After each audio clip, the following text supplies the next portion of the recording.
De voto, vereador Scalco. Senhora presidente, caros colegas, o Felipe foi muito bem dizendo que se tivesse feito um veto parcial teria resolvido o problema, então teria solucionado, né? E até entendo que se esse projeto criasse alguma despesa à prefeitura, a gente poderia até questionar a parte orçamentária e tudo mais.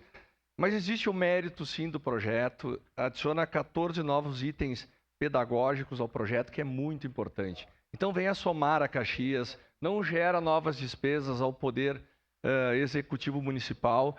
Então, eu não vejo problema nenhum em a gente derrubar o veto, porque o projeto não mexe em orçamento, ele dá novas possibilidades ao cidadão e às empresas poderem agregar nas escolas municipais. Então, esse projeto é um ganha-ganha, a gente pode botar assim. Ele não tem ônus, ele só vem ao melhorar a lei atual.